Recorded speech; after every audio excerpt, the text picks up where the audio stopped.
Hello दोस्तों, तो देखिए आज के लिए हम आपके साथ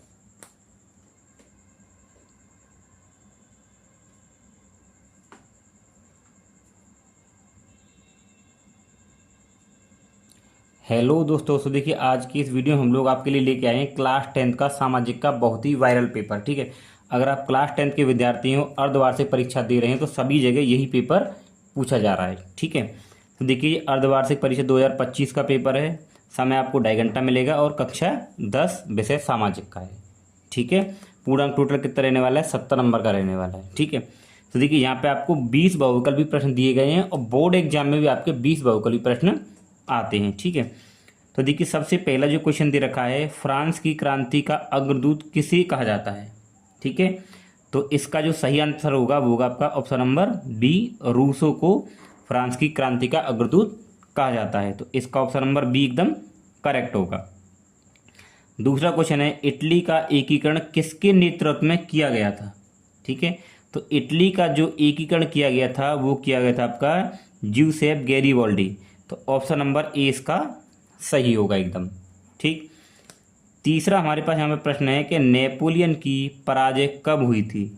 तो नेपोलियन की पराजय आपकी हुई थी 1815 ईस्वी में। ऑप्शन नंबर बी एकदम इसका करेक्ट होगा।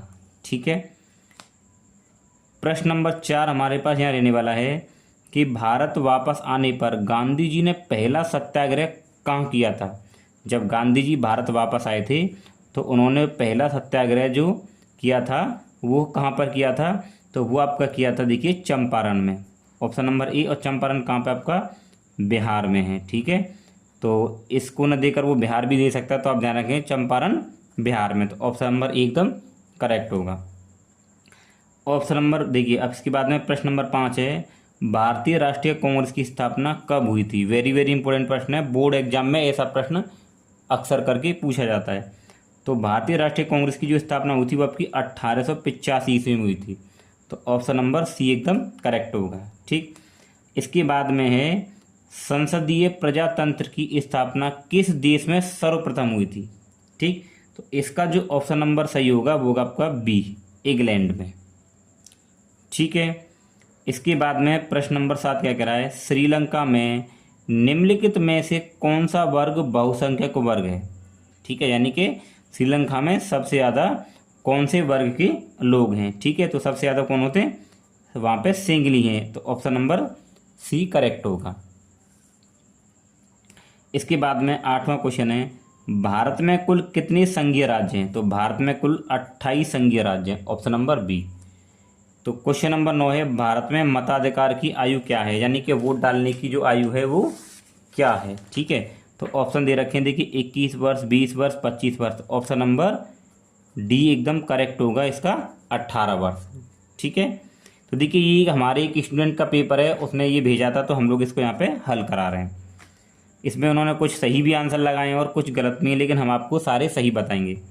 भारत में सर्वाधिक बोली जाने वाली भाषा कौन सी है? ठीक है, सी करेक्ट होगा, हिंदी। भारत में सर्वाधिक बोले जाने वाली जो भाषा है कौन सी है? हिंदी है। ठीक है, तो इसके बाद में देखिए 11 प्रश्न है, पंजाब में भूमि निम्नीकरण का प्रमुख कारण क्या है? तो पंजाब में भूमि निम्नीकरण का जो कारण है वो है आपका अत्यधिक सिंचाई। ऑप्शन नंबर सी एकदम करेक्ट होगा इसका। ठीक, इसके बाद में है, लाल पीली मिट्टी पाई जाती है। तो लाल पीली मिट्टी जो पाई जाती है, देखिए इन्होंने ये लगाया है, इसका उत्तर ये नहीं है, ये आपका ऑप्शन नंबर ए है, दक्कन के पठार में। ठीक, फिर आपका प्रश्न नंबर 13, निम्न में से कौन अजैवीय संसाधन है? ठीक है, तो अजैवीय संसाधन देखिए पौधे, पशु और मछलियाँ जैवीय संसाधन में आते हैं। तो अजैवीय संसाधन क्या होगा आपका? ऑप्शन नंबर ए, चट्टान है। इसके बाद में देखिए 14 नंबर का प्रश्न है, चिपको आंदोलन संबंधित है। तो चिपको आंदोलन आपका वन संरक्षण से संबंधित है। इसके बाद में है प्रश्न नंबर 15, चीता को भारत में कब लुप्त प्राय घोषित किया था? यानी कि चीता भारत से पूरे लुप्त हो गए, ये कब घोषित किया गया था? तो इसका ऑप्शन नंबर आपका होगा देखिए ए, 1952 में ये घोषणा की गई थी। इसके बाद में है 16वां आपका, सामान्यतः किसी देश का विकास निम्नलिखित में से किस आधार पर निर्धारित किया जा सकता है। ठीक है, किसी देश का जो विकास है किस पर आधारित है, यानी किस पर हम लोग उसको निर्धारित कर सकते हैं। तो प्रति व्यक्ति की आय, औसत साक्षरता स्तर, लोगों के स्वास्थ्य की स्थिति, यानी कि सारे ही ऑप्शन सही हैं, तो इसका उपयुक्त सभी होगा ऑप्शन नंबर डी। ठीक है, इन सभी को देखते हुए देश की विकास जो है निर्धारित किया जाता है। इसके बाद में प्रश्न नंबर 17 है, निम्नलिखित देशों में से मानव विश्व सूचकांक के लिहाज से किसकी स्थिति अन्य से बेहतर है। ठीक है, तो इसका जो ऑप्शन नंबर बी यानी कि श्रीलंका एकदम करेक्ट आंसर होगा। ठीक, इसके बाद में देखिए यहाँ पे क्वेश्चन नंबर 18, निम्न में से किस राज्य की प्रति व्यक्ति आय सर्वाधिक अधिक है। तो देखिए इसका ऑप्शन होगा हरियाणा। हरियाणा की जो प्रति व्यक्ति आय है वो क्या है, सर्वाधिक अधिक है इन चारों में से। फिर आपका प्रश्न नंबर 19, एक वस्तु का अधिकांशतः प्राकृतिक प्रक्रिया से उत्पादन कहा जाता है, यानी कि प्राकृतिक प्रक्रिया से जो उत्पादन है वो उसका देखिए क्या कहलाएगा। 19 का उत्तर होगा आपका ए, उसको बोलते हैं प्राथमिक क्षेत्र। क्या बोलते हैं, प्राथमिक क्षेत्र। इसके बाद ऑप्शन प्रश्न नंबर डी है हमारे पास में, महात्मा गांधी राष्ट्रीय ग्रामीण रोजगार गारंटी अधिनियम निम्नलिखित से किस वर्ष लागू किया गया था। ठीक है, तो ये आपका 2006 में लागू किया था। ठीक है, और अगर आपसे ये पूछ ले कब पारित किया गया था, तो ध्यान रखेंगे 2005 में पारित किया गया था, लेकिन लागू 2006 में किया था। तो दोनों में से कोई प्रश्न आए तो आप लोग आराम से कर सकते हैं। ठीक, अब देखिए यहाँ पे जो लॉन्ग क्वेश्चन है, ठीक, देखिए ये तो अर्धवार्षिक पेपर है, लेकिन बोर्ड एग्जाम जब आप बोर्ड के पेपर देंगे उसमें इसमें से एक क्वेश्चन जरूर पूछा जाता है कि जर्मनी का एकीकरण या फ्रांस की क्रांति कब हुई। इनमें से एक क्वेश्चन जरूर पूछा जाता है, तो आप दोनों क्वेश्चन तैयार करें। ठीक है, यहाँ तो आप अगर अर्धवार्षिक पेपर देने जाएंगे तो सेम यही पूछा जाएगा। ठीक है, तो जर्मनी के एकीकरण की प्रक्रिया का आपको वर्णन करना है, या फिर अगर आप इसको नहीं करना चाहते तो इसको कर सकते हैं कि फ्रांस की क्रांति कब शुरू हुई, उसका मुख्य कारण क्या था। ठीक, इसके बाद देखिए 22 में ऐसे आपको बोर्ड एग्जाम में भी ऐसे क्वेश्चन मिलेंगे अथवा में, यानी अगर आपको एक नहीं आ रहा तो आप दूसरा कर सकते हो। महात्मा गांधी की नमक यात्रा को संक्षेप में आप वर्णन कीजिए। अगर आप ये नहीं करना चाहते तो आप इसको कर सकते हैं, जैव और अजैव संसाधन क्या होते हैं उदाहरण सहित समझाइए, यानी उदाहरण दे सकते हैं आप। इसके बाद में देखिए प्रश्न नंबर 23 में दे रखा है कि बेल्जियम में विभिन्न भाषाई लोगों के बीच सामाजिक तनाव के कारण बताइए, मतलब क्या कारण थे उनके तनाव के। या तो आप इसे करिए या फिर इसका ये कि भूक्षरण को रोकने के लिए कोई 3 उपाय। ठीक है ना, भूमि के क्षरण को रोकने के कोई 3 उपाय आपको बताने हैं। इसके बाद में देखिए दे रखा है कि राष्ट्रीय आय में वृद्धि हेतु कोई 3 उपाय है। राष्ट्रीय आय में हम लोग वृद्धि किस प्रकार से कर सकते हैं। अगर आप ये करना नहीं चाह रहे हैं तो आप इसको ये कर सकते हैं, संगठित तथा असंगठित क्षेत्र में अंतर आपको बताने हैं। तो ये आपको जो उत्तर देने थे कितने शब्दों में देने थे, ये आपको 80 शब्दों में देने थे। ठीक है, ये 4-4 नंबर में पूछे जाएंगे।